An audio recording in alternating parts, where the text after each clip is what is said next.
Baik, mulakan pengajian kita pada malam ini dengan sama-sama membaca Al-Fatihah. Ila hadratin Nabi Muhammad sallallahu alaihi wasallam wa ala kiram ashabihi syarul Fatihah. A'udzu billahi minasy syaithanir rajim. Bismillahirrahmanirrahim. Alhamdulillahi rabbil alamin.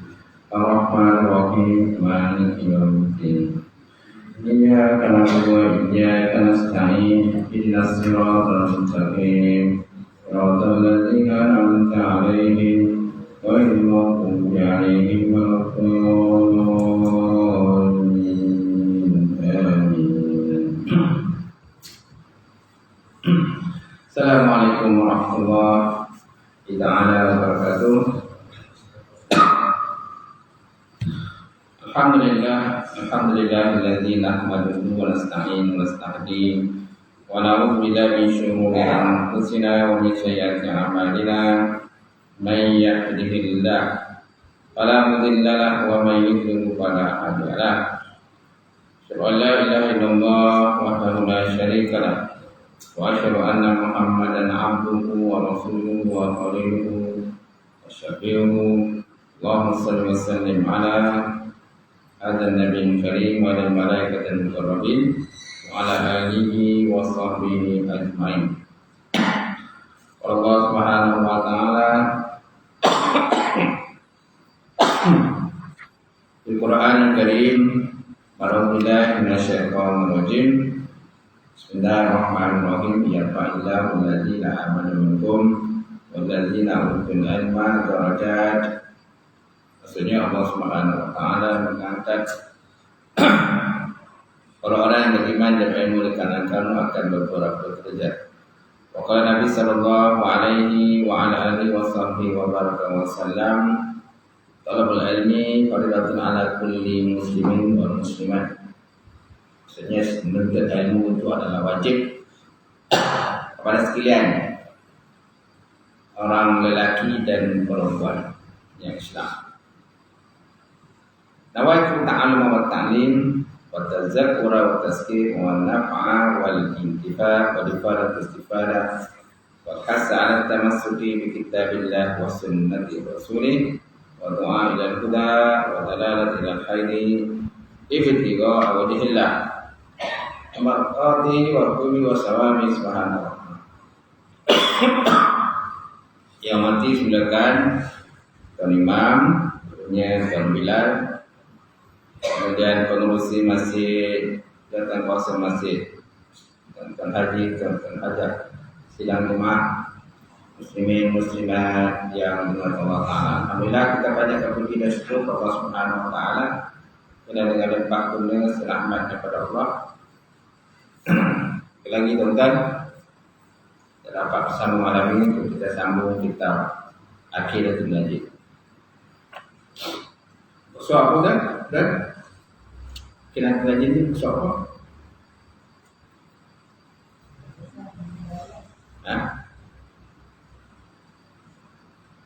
Tak ada.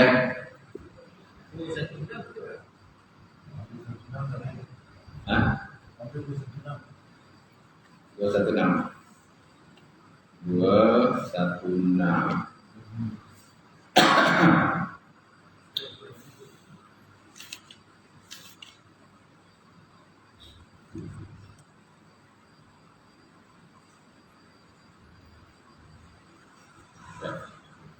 Okay, kuasa dunia. Pada atas bermula dunia ini. Betul kan?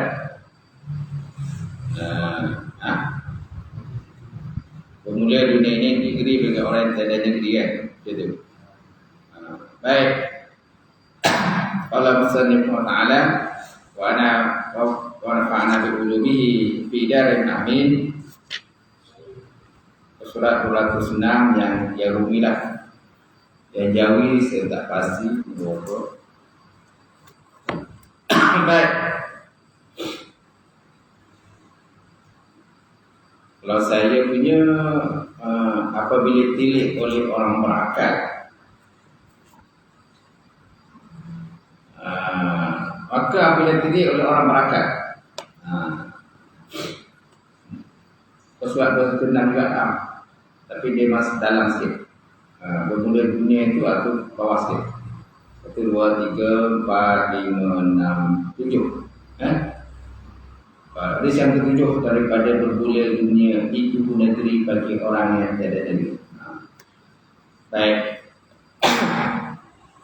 Maka apabila ditilik oleh orang yang berakal pada barang yang hasil bagi anbiya daripada kesakitan dan kesusahan dan bala, nasihat hasil baginya pengetahuan dengan bahawasanya tiada reda ia bahawa menjadikan dunia ini negeri tempat balasan bagi anbiya-Nya dan juga aulia-Nya. Kerana panaknya binasanya dunia lah, dan hinanya dunia, dan picit ni sempit lah. Picitnya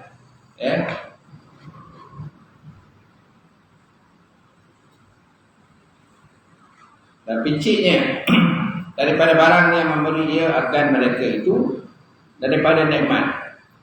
Dan jikalau ada ia negeri tempat balasan, nescaya menjadi ia akan dia bagi mereka itulah para nabi dan juga para anbiya.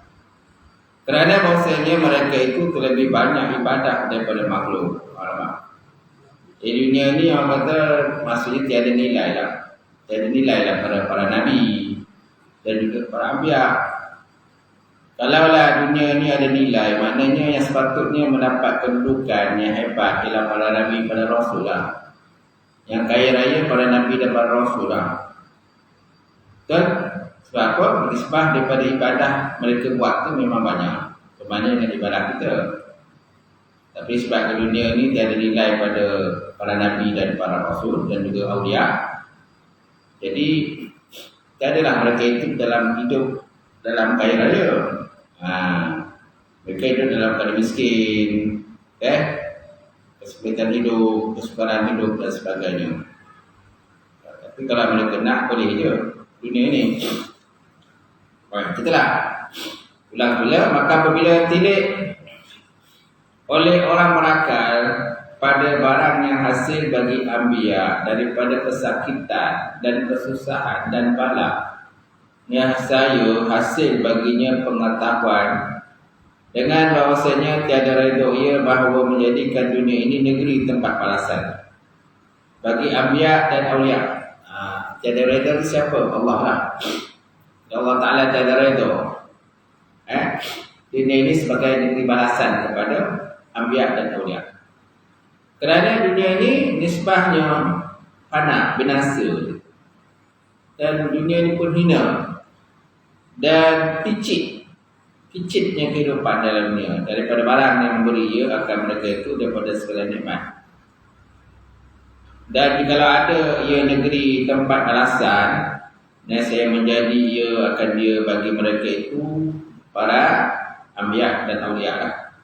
Sebenarnya kalau negeri dunia ni adalah negeri yang penumpuan pada nabi dan rasul, sudah tentu para nabi dan rasul tu senanglah hidup mereka, kaya raya lah itu. Itulah ibaratnya. Kerana bahasanya mereka itu lebih banyak ibadah daripada makhluk. Jadi kalau dari segi ibadah, para nabi dan rasul lebih banyak ibadah pada kita lagi. Patutnya dunia ini milik mereka lah. Dunia ini milik mereka lah. Tapi tidak begitu. Dunia ini tiada nilai kepada para nabi dan para rasul dan juga awliya. Dan terlebih sangat taat. Kerana inilah bersabda Nabi SAW, ad-dunya jifatun qasiratun Ad-dunya jibatun qadiratun. Artinya bermula dunia itu bangkai lagi luat. Bangkai lagi luat. Dan yang menuntut dunia ini ialah anjing lah. Anjing yang menuntut dunia. Faham kan?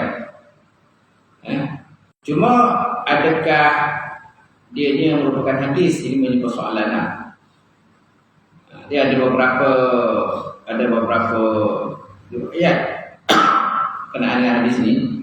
Ada riwayat menyatakan ad-dunya jifah. Ad-dunya jifah wa tallabaha kilabun. Dunia ini ibarat bangkai dan golongan yang mengejarnya adalah anjing-anjing. Anjing-anjing.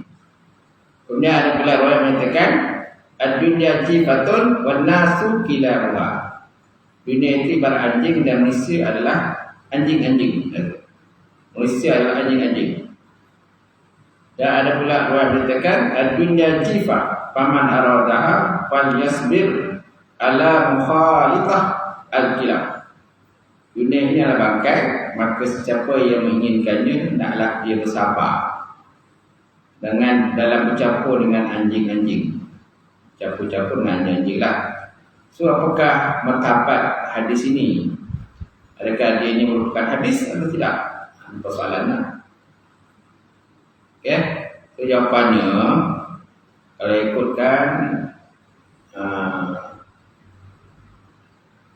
dia ini merupakan bukan hadis. Okay, bukan hadis. Okay. Ini apa yang saya tengok dalam kata soal jawab agama yang mufti wilayahnya. Ada orang tanya berkenaan dengan Dajjal di sini macam mana, adakah ada sahih atau tidak. Ada tu. Setelah merujuk beberapa karya ulama seperti Al-Mawdu'at oleh As-Sawani, maka status hadis tersebut adalah mawdu'. Dia kata hadis ini palsu. Namun begitu, kebenaran kandungannya tidaklah mensabitkan riwayat itu daripada Nabi sallallahu alaihi wasallam. Gitu. Dia kata ini bukan hadis. Dia bukan hadis. Mana tidak ada, wallahu a'lam lah. Itu ad-dunya jifah. Tapi di sini sebut hadis. Kalau sebut dalam kitab ni dia bukan hadis, dia kata. Dan inilah sabda Nabi, ya, sabda Nabi lah. Sabda Nabi sallallahu alaihi wasallam. Dia ada beberapa matan hadis yang beberapa riwayat. Contohnya dunia jifah wa talabha khilaf. Ini ibarat anjing, golongan yang mengejar anjing. Dasarkan kepada pencarian kami, riwayat ini tidak terdapat dalam kitab-kitab hadis yang utama. Riwayat tersebut hanya dimasukkan oleh Imam As-Saghani dalam kitabnya bernama Al-Mawdu'at. Al-Ajuni juga menukilkan pandangan daripada As-Saghani di mana beliau dengan perincian berkata, kan? As-Saghani berkata, dia kata hadis ni, ayat ini merupakan mawdu'. Hadis ni mawdu' lah. Aku menyatakan bahawa daripada sudut makna dia adalah benar, tetapi ia bukanlah hadis. Daripada sudut makna dia benar.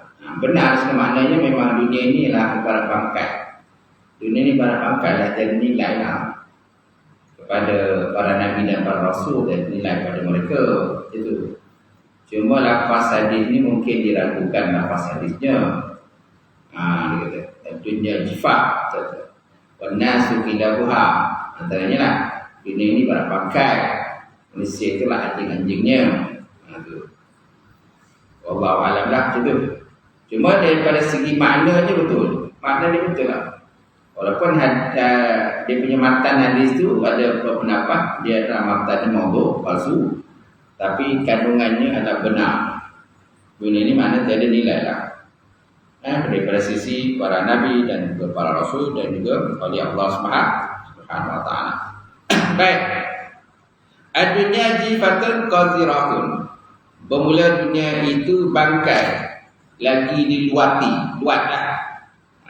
Kerana bangkai ni biasanya siapa yang mencari, menuntut bangkai? Anjing. Okay? Anjing yang menjadi bangkai. Ataupun burung elang. Kalau di mana Afrika ada burung pemakan bangkai. Tak? Dia ada burung pemakan bangkai. Dia bangkai itu walaupun jauh, batu-batu pun dia dapat kesat bangkai ini. Itu burung pemakan bangkai kan itu. Jadi orang yang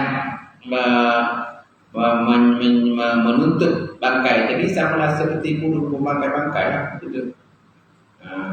Sesiapa yang mengejar dunia, dia asyik kejar dunia tadi, sama seperti burung tadi, burung pemakan bangkai. Menuntut benda yang tak ada nilai lah pada sisi manusia, pada sisi Allah Ta'ala tak ada nilai lah gitu. Baik. Dan tiada mengambil oleh mereka itu alaihi wassalatu wassalam daripadanya, melainkan sekira-kira bekal orang yang hendak bersegera berjalan. Seperti sabda Nabi SAW, kun fid dunya ka'annaka gharib a'abidus sabil. Jadi oleh kamu dalam kehidupan dunia ini seumpamakan seperti orang yang berdagang. Ka'annaka gharib, seolah macam kita ni pedagang. A'abidus sabil, ataupun seolah seperti orang yang lalu pada jalan. Orang yang lalu pada jalan kan, adalah pesan Nabi SAW. Jadi ke dunia ni macam kun fi dunia, hidup kamu dalam dunia seolah macam seperti ini, kita ni pedagang. Atau seolah seperti orang yang berjalan, orang musafir lah. Di mana pedagang atau musafir, biasanya kadang-kadang dia tak lama satu tempat tu. Kecuali lah kalau kita orang berdagang ni memang dia berdagang, memang dia beli bangunan kat situ, betul lah kan. Ni tak beli bangunan kat situ. Dia orang luar, dia datang berdagang, dapat untung, dia terus pergi tempat lain. Tak? Betul tak? Macam tu. Ataupun orang musafir nak pergi tempat jauh, dia singgah satu tempat tu punya tidur bermalam, semalam bermalam, lepas tu bergerak pergi tempat lain pula. Kan? Itulah ibaratnya kehidupan dalam dunia ini. Kepesanan Rasulullah sallallahu alaihi wasallam, kun fid dunya ka'annaka gharib aw abid sabil. Jadi kalau oleh kamu akan jadi kamu dalam dunia seolah engkau orang yang dagang, tetapi seolah orang yang lalu pada jalan. Sebenarnya tetapi tak ada tu. Salah terjemahan tu. Sebab aw maksudnya atau. Maksudnya atau kun fi dunya ka'annaka gharib, hidup kamu dalam dunia seolah seperti kamu itu ialah pedagang, aw abid sabil ataupun perantau. Orang rantau kan, rantau biasa dia tak lama satu tempat. Okey, lepas tu dia pindah ke tempat lain pula. Baik. Dan lagi sabda Nabi sallallahu alaihi wasallam, "Lau kana dunya tazinu indallah janahal bumudah, masa kafira minha jur'atan minal ma." Jikalau adalah dunia ini berguna setimbang sayap nyamuk pada sisi Allah Subhanahu wa taala, nescaya tiada diberi minum akan orang yang kafir daripadanya walaupun satu teguk. Walaupun satu teguk, tapi sebabkan dunia ini tiada nilai. Tiada nilai. Jadi maknanya orang kafir dapat hidup mewah lah. Orang kafir kan dia kejar dunia. Betul? Orang kafir kejar dunia, kedudukan dalam dunia, mencari harta sebanyak mungkin, kaya raya dan sebagainya. Tapi ada juga yang tak kaya. Itu. Baik. Jadi disebabkan dunia tak ada nilai, maka orang kafir hidup mewah. Kalau dunia ni ada nilai, sudah tentu orang kafir pun nak minum air pun susah. Susah nak minum air. Masa kafir minha jur'atan ma. Jikalau adalah dunia ini berguna setimbang sayap nyamuk pada Allah Ta'ala, nescaya tiada diberi minum akan orang kafir daripadanya walaupun satu teguk. Walaupun satu teguk. Tapi yang nampak jelas orang kafir kaya raya kan. Jutawan-jutawan, bilioner-bilioner ni banyak orang kafir lah. Islam. Gitu. Baik.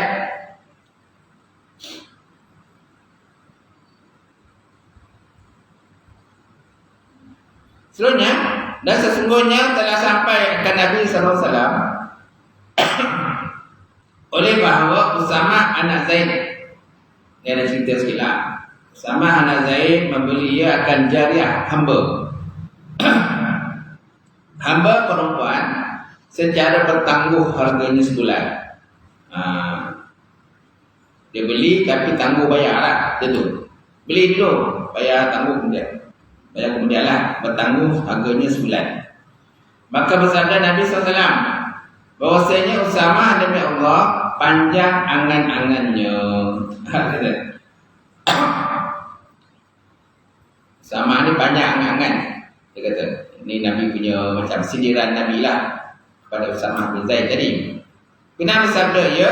Tiada aku angkatkan tapak kakiku dan aku sangka bahawa aku hantarkan akan dia hingga diambil akan nyawaku. Dan tiada aku bukakan mataku dan aku sangkakan bahawa aku pejam akan dia hingga diambil akan nyawaku. Dan tiada aku mamahkan akan satu mamah makanan dan aku sangka bahawa aku telan akan dia hingga diambil akan nyawaku. Maka demi diri Muhammad SAW dalam tangan kudrahnya Allah Ta'ala bahwasanya barang yang dijadikan akan kamu itu lagi akan datang dan tiada kamu luput daripada perintah Allah Subhanahu Ta'ala, dan tiada kamu luput daripada perintah Allah Subhanahu Wa Ta'ala. Inna ma tu'atuna la'atin wa ma antum bimu'jizin. Wallazi nafsi biyadihi inna ma tu'aduna la'atin wa ma antum bimu'jizin. Maksudnya, okey. Dan demi diri Muhammad dalam tangan kudrahnya bahwasanya barang yang dijanjikan kamu itu lagi akan datang. Mana balasan akhirat lah. Balasan pahala syurga kan, nikmat-nikmat itu pasti akan datang. Dan ada pasti akan datang. Dan tiada kamu luput daripada perintah Allah Subhanahu Wa Ta'ala. Wa ma antum bimu'jizin. Tiada kamu itu luput daripada perintah Allah Ta'ala ataupun dalam pemerhatian Allah Subhanahu Wa Ta'ala. Ini ucapan Nabi SAW macam kiasan lah. Kiasan lah kena dengan dunia tadi. Yang mana bersama Zaid tadi dia membeli jariah tadi. Tujuannya macam nak sonok-sonok lah kehidupan dunia tadi. Tapi duit tak bayar lagi. Duit tak bayar lagi. Dia bertangguh selama sebulan kan. Jadi Nabi kata ini orang panjang angan-angan begitu. Duit tak ada tapi nak beli hamba, nak sonok-sonok. Baik. Ulang semula. Dan sesungguhnya telah sampai akan Nabi oleh bahawa Usamah anak Zaid membeli dia akan jariah. Ini hamba perempuan bertangguh harga sebulan. Maka bersabda Nabi SAW bahwasanya Usamah demi Allah dia ni panjang angan-angan. Gitu. Kemudian Nabi SAW bersabda, tiada aku angkatkan tapak kakiku dan aku sangka bahawa aku hantarkan dia hingga diambil akan nyawaku. Dan tiada aku bukakan mataku dan aku sangka bahawa aku pejam akan dia hingga diambil daripada nyawaku. Dan tiada aku mamahkan satu mamah dan aku sangkakan bahawa aku telan akan dia hingga diambil akan nyawaku. Nampak? Ini macam kiasan tentang cepatnya masa itu berlalu lah. Masa itu berlalu. Okay? Contohnya angkat kaki. Dah angkat kaki dan dalam sangkaan nak berjalan tapi tak berjalan. Tak sempat berjalan, tiba-tiba nyawa dah ditarik oleh malaikat maut. Gitu. Ataupun buka mata. Kemudian belum sempat tutup mata, tiba-tiba nyawa kita dah dicabut oleh malaikat maut. Ini nak menceritakan tentang cepatnya pantasnya lah usia umur kita tadi lah cepat berlalu. Kemudian juga dia kata tiada aku mamahkan satu mamah makanan dan aku sangka bahawa aku telah akan dia. Dia mamah makanan kan, dia makan semua makanan lepas tu dia punya belum sempat punya. Tiba-tiba malaikat maut pun datang. Sambut nyawa kan. Yang menyatakan tentang cepatnya masa itu berlalu. Baik. Dan Nabi diri Muhammad dalam tangan kudrahnya, bahwasanya barang yang dijadikan kamu itu lagi akan datang. Lagi akan datang. Ada orang yang menyatakan Usamah ni dibeli harga hamba tu sebanyak 100 dinar. 100 dinar. 100 dinar harga hamba tadi. Tapi bertangguhlah selama 1 bulan. Dia kata. Jadi 100 dinar ni tentulah harga dia mahal. 1 dinar. Dia beli hamba perempuan tadi. Jadi tu Nabi kata tu panjang kan. Kata Nabi kepada Usamah bin Zaid. Tapi Usamah bin Zaid ni seorang yang hebat lah. Seorang yang hebat. Dia salah seorang daripada pejuang Islam kan. Tentang Islam dan banyak peperangan yang ikut bersama dengan Rasulullah SAW. Itu. Baik. Kemudian dan telah dilakukan oleh Abu Naim. Daripada Abi Hurairah radhiyallahu anhu berkata ia telah datang oleh seorang laki-laki kepada Nabi sallallahu alaihi wasallam, maka sembahnya, ya Rasulullah, apalah bagiku tiada aku kasih akan mati. Dia kata, apalah bagiku sedangkan aku tiada kasih kepada mati. Qala rajulun ya Rasulullah, mali la ahabbul maut. Mali, tiada bagiku, tiada aku kasih akan kematian. Maka Nabi kata, hal ma'aka minal ma', adakah sisi kau tu terdapat harta? Kata Nabi. Maka dia kata, na'am, benar, Yesus aku ada harta. Sebabkan dia ada harta tadi, dia tak ingin pada kematian. Itu maksudnya lah, dia tak minat kepada kematian tadi. Sedangkan dia pasti akan mati juga. Sampai tahap yang ketiga kita akan mati. So Nabi kata, adakah kau ni banyak harta ke? Maka sebabnya bahkan, iyalah, dia banyak harta. Maka sabda Nabi SAW, dahulukan olehmu akan dia, maka bahawasanya hati orang yang mukmin serta dengan harta dia. Dia kata, qaddim ma'alaka, fa inna qalbal mu'min ma'amalihi. Iza qalma mahabba ayyahukahu, wa in khalafahu ahabba ayyatakhallafa ma'ahu. Dahulukan oleh kamu akan dia, maka bahawasanya bahawasanya hati orang mukmin itu serta dengan hartanya. Jikalau mendahulu ia akan dia, dan saya kasih ia akan dia, bahawa menghubungkan dia dengan dia. Dan jika ditakhir akan dia, dan saya kasih ia akan bahawa takhir dia daripadanya. Jadi maksudnya Nabi SAW suruh uruskan harta dulu lah. Uruskan harta dia. Uruskan harta, habiskan, sedekahkan. Bagilah sumbangan sana sehingga harta habis. Bila harta habis, tak adalah hati tadi terpaut dengan harta. Bila harta terlampau banyak, jadi hati kita terpaut dengan harta. Betul? Saya fikir harta kita, fikir tanah kita, fikir rumah kita, fikir kereta kita, fikir motor suka kita, fikir aset kita, fikir duit kita dalam bank sana, bank sini kan. Hasil dia tengok pelaburan kita buat rapat kan. Jadi dia fikir tentang harta lah. Sebab apa? Harta banyak. Dia fikir harta tadi. Bila banyak fikir harta, jadi tak teringat pada kematian. Ataupun tak kasih kepada kematian. Sedangkan kematian itu pasti akan datang. Walaupun kamu benci macam mana pun mati, dia pasti akan datang menemui kamu. Sesuai Allah Ta'ala sebut Al-Quran, qul innal mautal ladzi tafirru minhu fa innahu mulaqikum summa turaduna ila alimil ghaibi wasyahadah wa inna bikum bima kuntum ta'malun. Kata oleh Muhammad, sesungguhnya mati yang kamu cuba berlepas diri daripadanya, yang kamu cuba lari daripadanya, sesungguhnya dianya mati itu pasti akan mendapati kamu. Betul? Qul innal mautal ladzi tafirruna minhu fa innahu mulaqikum summa turaddu. Dan kamu akan dikembalikan kepada Allah Subhanahu wa taala yang mengetahui perkara yang gaib, alimul ghaibi wasyahadah, perkara gaib dan perkara yang nyata. Fayunabbi'ukum bima kuntum ta'malun, dan kamu akan dikhabarkan terhadap apa-apa yang telah kamu lakukan ketika kamu hidup dalam dunia. Sunnah. Dipesan jelas. Itu ayat dalam surah Al-Jumu'ah. Kita tengok dalam surah Al-Jumu'ah ayat ni. Qul innal mauta allazi tafirru fa innahu mulaqikum. Baik, seterusnya. Jadi apa kata Nabi? Dahulukan oleh kamu akan dia, maka bahasanya hati orang yang mukmin itu serta hartanya. Jikalau mendahulukan dia akan dia, dan saya kasih ia bahawa menghubungi dia dengan dia. Dan jika ditakhirkan dia, dan saya kasih dia bahawa ditakhirkan akan dia. Ditakhirkan akan dia. Saya tengoklah ke mana hati kita, banyak pada harta ataupun pada akhirat.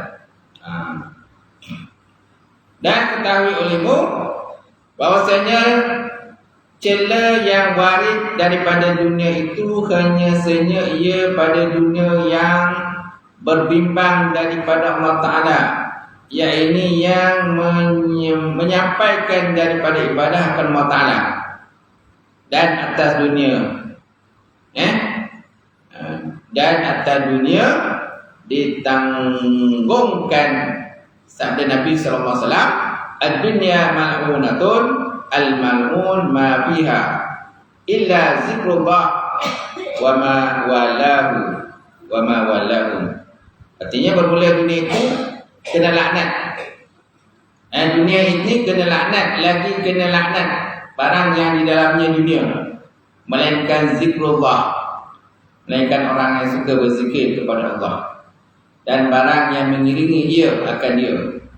Wa ma walahu, artinya daripada tasbih, tahmid dan lainnya daripada segala bagai ibadah itu, ini semualah. Itu semua benda tak dilaknat Allah Ta'ala. Yang lain itu semua dilaknat oleh Allah Ta'ala. Kata dia, kata Nabi SAW, ad-dunya mal'unatun, dunia itu dilaknat. Dan dilaknat apa yang terdapat dalam dunia, illa kecuali zikrullah, kecuali zikir kepada Allah, selalu ingat kepada Allah, kan? Sama ada berdiri, duduk, berbaring, allazina yazkurullaha qiyaman wa qu'udan wa 'ala junubihim wa yatafakkaruna fi khalqis samawati wal ardh rabbana ma khalaqta hadza batila subhanaka faqina azabannar. Orang yang sentiasa ingati Allah, sama ada duduk, berdiri, berbaring, kan? Mereka itu sentiasa memikirkan tentang penciptaan langit dan bumi, kan? Itu. Baik. Kemudian adapun dunia yang tiada berbimbang ia daripada zikrullah, maka tiada cerca padanya, tetapi ia dipuji dan atasnya ditanggungkan sabda Nabi SAW, sebaik-baik dunia itu kenderaan bagi orang yang mukmin. Kenderaan bagi orang mukmin, dengan dia sampai ia kepada kebajikan. Nikmat dunia muti'atul mukmin, biha tasilu ilal khairi wa biha yanju minasyarri. Lapah dia. Sebaik-baik dunia itu kenderaan bagi orang yang mukmin, dengan dia sampai ia kepada kebajikan, dan dengan dia lepas dia daripada kejahatan. Dan dengan dia lepas dia daripada kejahatan. Itulah sebaik-baik dunia.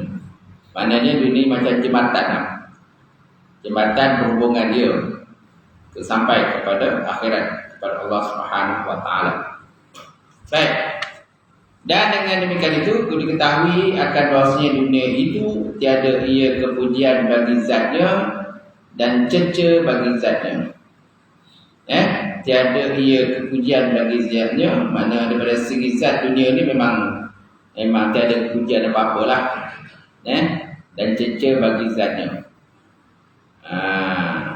Kecuali kalau orang sentiasa berzikir kepada Allah, selalu ingat kepada Allah Ta'ala, dunia itu baru baik, nilai dunia itu baru baiklah. Tapi kalau selagi mana dia tidak ingat kepada Allah Ta'ala, hati yang buruk nilai dunia itu, tak ada nilai lah kepada Allah Ta'ala. Baik. Kemudian dua kalimah syahadah, dan tak kala selesai oleh musannaf Allah Ta'ala. Musannaf siapa tadi? Itulah Syekh Zainal Abidin bin Muhammad Al-Fatani wa ta'ala.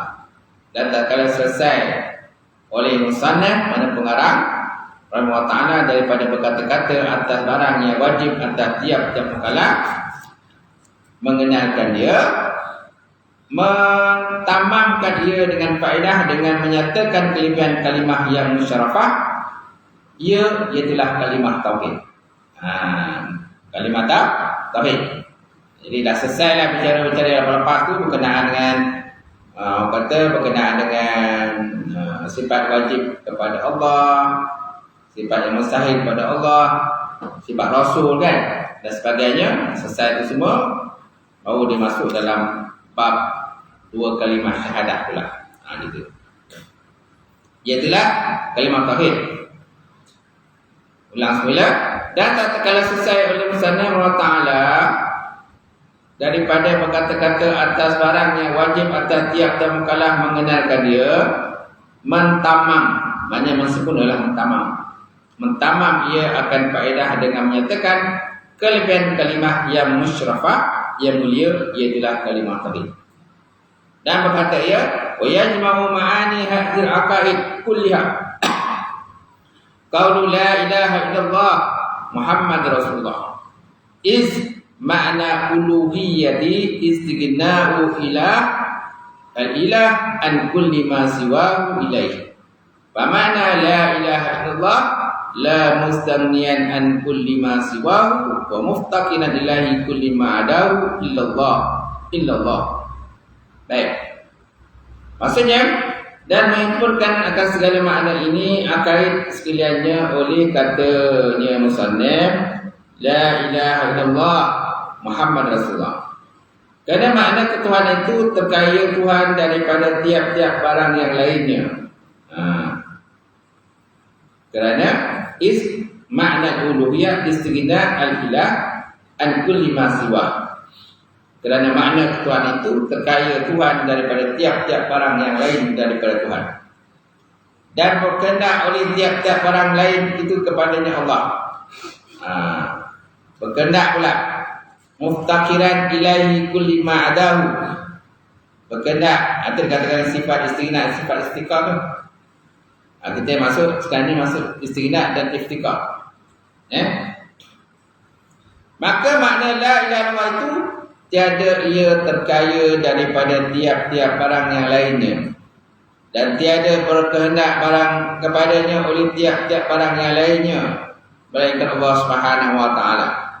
Artinya bahwasanya makna sekalian akaid ini masuk ia di dalam makna la ilaha illallah. Tiada Tuhan yang disembah melainkan Allah Subhanahu wa taala. Akaid itulah akidah tu. Akaid yang 50 tu lah, akidah yang 50 tu. Sifat yang wajib 20, sifat yang mustahil 20, sifatnya harus 1. Kemudian yang wajib pada Rasul ada 4, lawannya ada 4, mustahilnya 1. Dia harus 1. Jadi jumlahnya 50 lah. 50 akaid iman. Jadi semua tadi terangkum dalam kalimah la ilaha illallah. Dan menyata oleh musannaf wa ta'ala akan demikian, termasuk itu dengan ditafsirkan makna ketuhanan padahal tiada bersusun, yakni tiada dihimpunkan ia kepadanya ada nafi, dan bahawa maknanya terkaya Tuhan itu daripada tiap-tiap barang yang lainnya, dan berkehendak tiap-tiap barang yang lain itu kepadanya Allah. Kemudian menyata ia akan makna padahal bersusun, yakni dihimpunkan kepadanya anak nafi, dengan katanya maka makna la ilaha illallah itu tiada yang terkaya daripada tiap-tiap barang yang lainnya, dan tiada berkehendak padanya oleh tiap-tiap barang yang lainnya melainkan Allah Subhanahu wa taala. Melainkan Allah taala. Itu maksud daripada la ilaha illallah lah. Kalau dia mungkai kat situ. Itu maksudnya. Apakah maksud la ilaha illallah tu? Tiada Tuhan disembah melainkan Allah taala tadi. Maksudnya tiada terkaya daripada tiap-tiap barang yang lainnya, dan tiada berkehendak padanya oleh tiap-tiap yang lainnya melainkan Allah Subhanahu wa taala. kan? Atau maksud la ilaha illallah tadilah itu. Itu tafsiran daripada musannaf daripada pengarang ini. Boleh? Ulang semula. Dan menyata oleh musannaf wa ta'ala akan demikian, termasuk itu dengan ditafsirkan makna ketuhanan padahal tiada bersusun, yakni tiada dihimpun. Makna bersusun itu terhimpunlah. Tiada bersusun makna tiada dihimpunkan padanya adat nafi. Mana adat nafi? La, tiada itulah adat nafi dan la. La mesti tiada kan? Mana la kan tiada. La ilaha illallah, tiada Tuhan yang disembah melainkan Allah. Maksud tiada Tuhan sembah melainkan Allah tu maksudnya tiada terkaya daripada tiap-tiap barang yang lain kepada Allah, dan tiada berkehendak kepadanya oleh tiap-tiap barang yang lain Allah Ta'ala melainkan Allah Ta'ala. Gitu. Yang itu dia katakan adat Nabi tadi. Maksudnya kalimat la tu lah. La tu akan mana tidak. Laisa apa makna tidak juga. Ada beberapa kalimah dalam bahasa Arab ni dia makna tidak. Kalau kita belajar ilmu nahwu, ilmu bahasa Arab, kita tahulah, kita jumpa lah, oh rupa-rupanya bukan la saja makna tidak, ada lagi kalimah lain makna tidak juga. Alam, lam tidak juga. Lam tidak, lam pun tidak. Lam mim lam tidak. Lam nun lam tidak. La tidak. Laisa pun tidak. Laisa, lam yasin laisa tidak. Ini nak katakan tentang kaya bahasa Arab pun. Dan bahawa maknanya terkaya Tuhan daripada tiap-tiap barang yang lainnya dan berkehendak tiap-tiap barang yang lainnya kepadanya. Kemudian menyatakan dia akan makna pada hal bersusun, yakni dihimpunkan padanya adat nafi dengan katanya, maka makna la ilaha illallah artinya tiada terkaya daripada tiap-tiap barang yang lainnya dan tiada berkehendak padanya oleh tiap-tiap barang yang lainnya melainkan Allah Ta'ala. Dan seumpama makna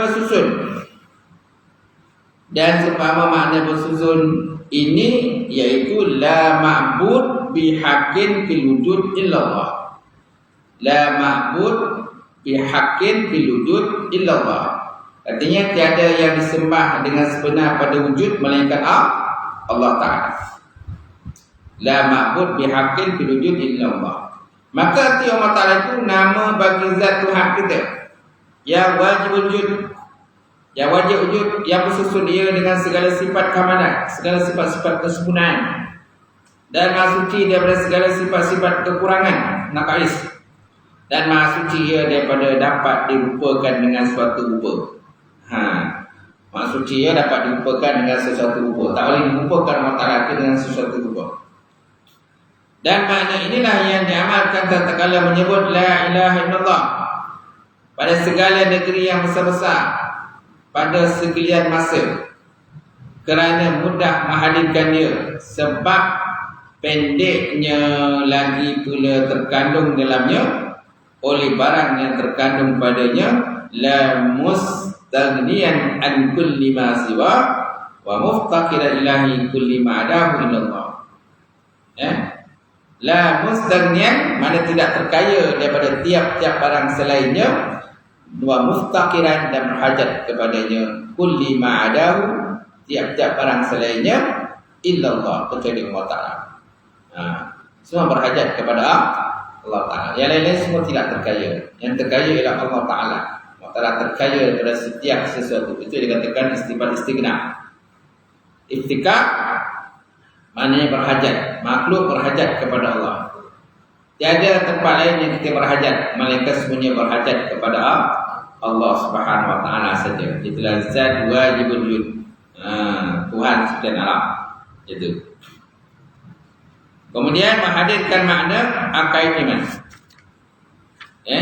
Ketahui olehmu hai talib, hai penuntut ilmu, hai talib penuntut, bahawa menghadirkan segala makna akaid iman tak kala menyebut la ilaha illallah itu bukan atas jalan tafsir satu-satu, kerana yang demikian itu telah lemah oleh kuasa anak Adam menghadirkan dia.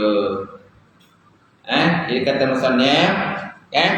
Dalam bab kita nak menghadirkan 50 akad iman ni susahlah. Sekali sebut la ilaha illallah kita nak hadirkan semua 50. Sifat yang wajib ada 20. Mustahil 20, kan? Sifat harus 1. Itu bagi Allah Ta'ala. Bagi Rasul kan 4 sifat wajib. Mustahil ada 4. Harus ada 1. Jadi nak masukkan sekali 50 tu ketika sebut la ilaha illallah. Jadi susahlah nak sebut. Susahlah nak jadikan nanti kita beratlah gitu kata Musnad. Jadi mana bukan wajib dalam benda tu. Mana bukan atas jalan tafsir terperinci satu-satu. Kerana demikian itu telah lemah oleh kuasa anak Adam menghadirkan dia dalam hati kita. Dan bandingannya itu seperti takbiratul ihram. Macam takbiratul ihram lah, kita nak masukkan 13 rukun. 13 rukun dalam takbiratul ihram tu kan berat. Susah kan? Susah kita nak masukkan 13 rukun tu. Beratlah. Sebabnya yang perlu ialah qasad, taharat, ta'yin. Bila kita takbir ihram tu yang penting ada qasad, taharat, ta'yin. Qasad mana nawai itulah saja aku solat. Taharat itu fardu ke sunat. Ta'yin kan, ta'yin itu boleh menentukanlah. Menentukan fardu atau sunat. Qasad ni sahaja aku. Taharat tu sembahyang zuhur atau asar. Kemudian ta'yin menentukan apa jenis sembahyang kita buat telah. Baik. Dan bandingan itu seperti terberat. Beratlah kalau kita masukkan 13 rukun dalam sembahyang. Maka bahasanya lemah kuasa anak Adam menghadirkan 9 rukun sembahyang yang 13 dengan tafsir satu persatu. Nampak?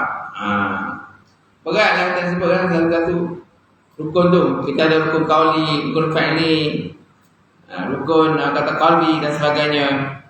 Dan tak kala kita menyebut Allahu Akbar itu. Dan hanya saja memadai menghadirkan dia dengan secara ijmal juga, serengkas. Serengkas cukuplah. 13 rukun tu kita masukkan serengkas. Nah, Allahu Akbar tu. Nak secara perinci memang tak dapatlah kata. Sama juga dengan 50 akad iman. 50 akad iman tu kalau kita nak masukkan sekali kita sebut la ilaha illallah tu mungkin berat. Beratlah nak sebut satu-satu terperinci. Ringkas sajalah. Ringkas boleh. Gitu. Bukan atas dalam tafsir satu-satu. Sebab apa? Lemah Adam untuk menghadirkan perkara tadi. Baik. Bermula ilah itu kalimah bahasa Arab. Dan maknanya dengan bahawasanya Melayu Tuhan yang disembah dengan sebenar. Dan madrulnya itu zat yang bersifat dengan segala sifat kamalan. Bahawa Melayu betul? Apa Melayu pula?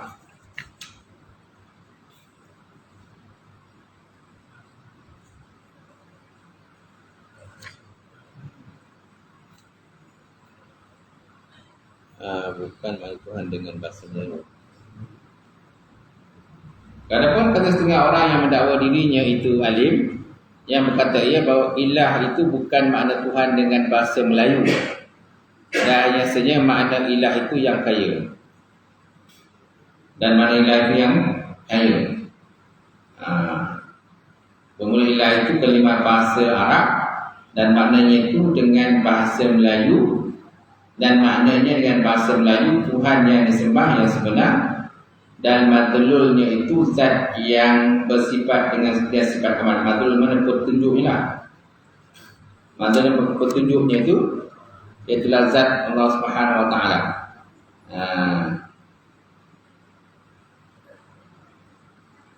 Okay? Madlul. Dan madlul lah. Dan petunjuk. Madlul yang ditunjuk. Dan madlulnya itu zat yang bersifat dengan sifat kamalan, itu Allah Ta'ala. Kemudian maka dipakaikan pada mustaghna ataupun ma'bud. Mustaghna mana terkaya ataupun ma'bud yang disembah. Dan mustaghna itu zat yang bersifat dengan kaya. Dan makna ma'bud itu zat yang bersifat dengan yang disembah. Maka inilah istilah ahli nahwu yang membicarakan mereka akan ilmu bahasa Arab. Akan ilmu bahasa Arab. Habis. Dan makna ilah itu daripada kalam alam. Wallahu a'lam bishawab. Sampai situlah kita punya perbincangan pada malam ini, ya. InsyaAllah akan datang sambil. Ada lagi lah pengajian kita ni sebelum masuk Ramadan? Ada? Ramadan 12 bulan.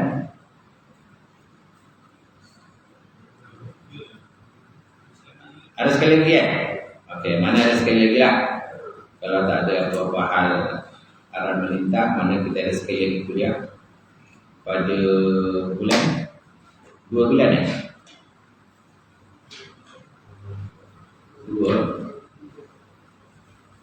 2 bulan 3 kan? 2 bulan 3. Kalau ikutkan ke last tu. Sebab kalau 16 kita dah masuk Ramadan. Ramadan jangkaan 12 bulan Mac. Kita dah masuk 1 Ramadan. Jangkaan. Budak-budak masuk sekolah balik 11 bulan Mac. 11 Mac budak sekolah semula. 12 tu dah masuk 1 Ramadan. Jangkaanlah. Okey? Please. Allah Alam. Ada soalan ke? Belum saya tutup.